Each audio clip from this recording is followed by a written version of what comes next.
Greetings from Freetown, Sierra Leone, all, all of you gathered in Bogota at the Shift the Power conference. I must start by saying how jealous I am that I could not be there with you in person.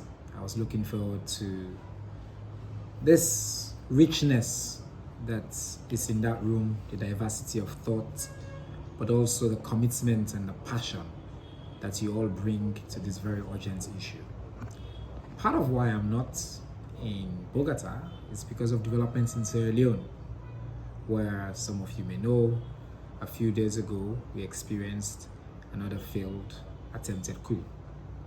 I wanted to say that because I feel like the context of this gathering and the context of this conversation around shifting the power is tied to what's happening in our country. The world is literally on fire.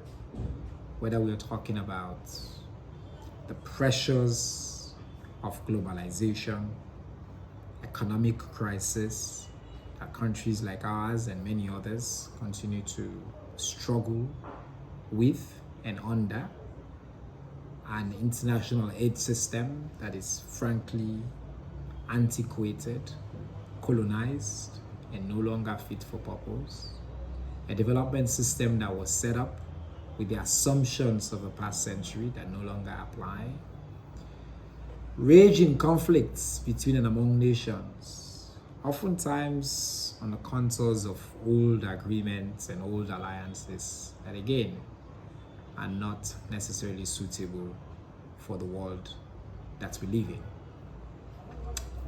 This is also happening at the same time when thousands are gathered in Dubai for the climate conference, COP, and highlighting the urgency of not just the imperative to respond to the climate crisis, but the injustice of it. For me as a Sierra Leonean, I have been saying, for anybody who will listen, that I'm an activist at heart.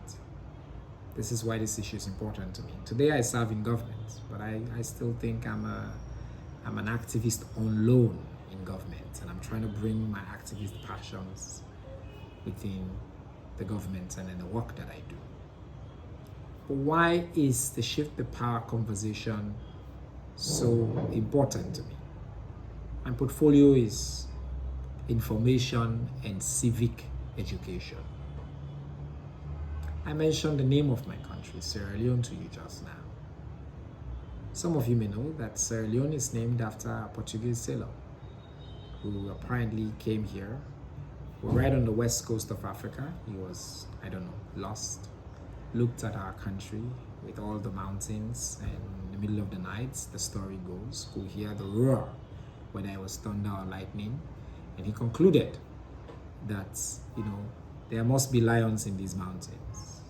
Forget the fact that we don't have lions in this country, at least in the city, and we're adopted a national narrative that's based entirely on somebody who was lost at sea, who claims to have defined or have discovered our country.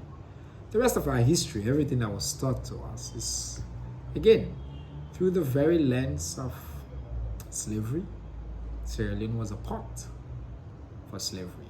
Many of my ancestors and the ancestors of other people around here were forcefully stolen and taken to build the modern cities of the West. And then it was colonialism. Our resources were plundered, our education system was dictated from a very hegemonic prism that treats us as less.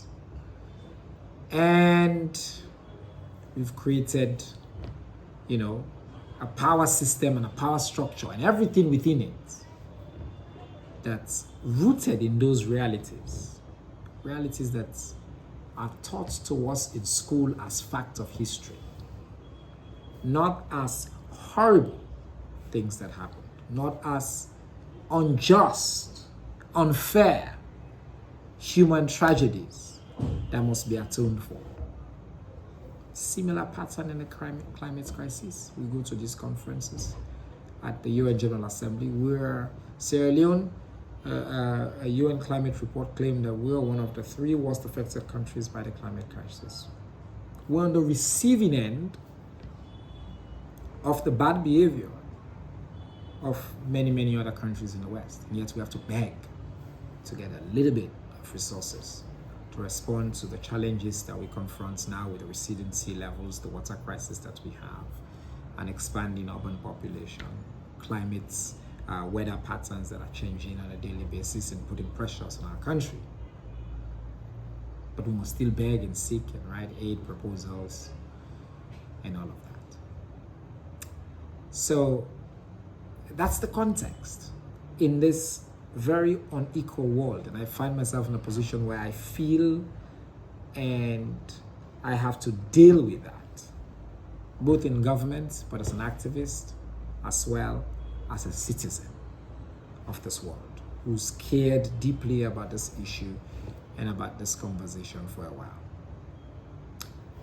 So it's clear to anybody who is paying attention that the current bargain of the world is not holding. The world is held on this really tight rope where there are pressures on this inequality that we face, not just between and among countries, but also within countries. Not to forget about also what happens in geographical borders. So the urgency of the Shift the Power conversation is that there's growing awareness among the generation of young people that the world is not right. It's not right that Africa, with about 20% of the world's population, one of the youngest populations in the world, does not even have a seat at the UN Security Council and in many of the major places where decisions are being made. That when the United Kingdom that I just mentioned is responsible for half of the things that I just talked about our country experienced and has experienced over the years, gives us money, it's framed as aid for which we have to behave properly, act well, speak well, write reports that are well for us to even receive. That when organizations in the West give us money, we have to write reports that are complex in languages that do not really fit our purpose and to fit parameters that frankly have been defined in ways that make it difficult, not easy.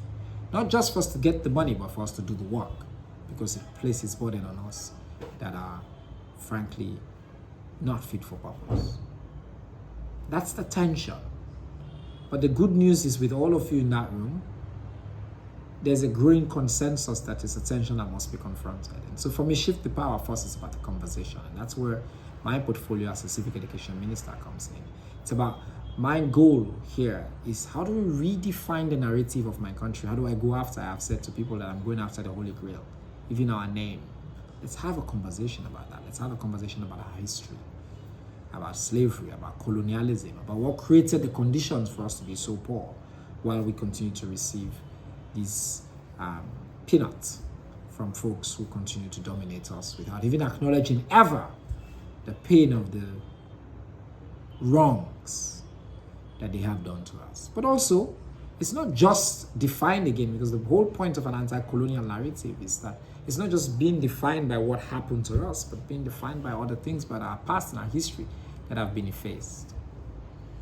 And then forming that consensus with you, with allies and activists and people who see this inequality, who want to do something about it, to say how can we make changes happen, not just, again, at the level of, for example, my position, but at the level of the spaces that we are in the development space. We've been talking for a long while now about trust-based philanthropy, about getting rid of the oppression of grants, about treating those who receive this money as inherently suspicious people, subjecting us to things that are sometimes just simply inhuman. How do we push back? How do we say we have power to not be complicit in systems that dehumanize us? And that's the solidarity that's required. That's what's exciting about the energy that I've been following in the room with you all in Bogota. That there's a growing consensus that what is happening is not right. But not just that we can do something about it. There are emerging examples of people who are doing something about it, who are working into changing that.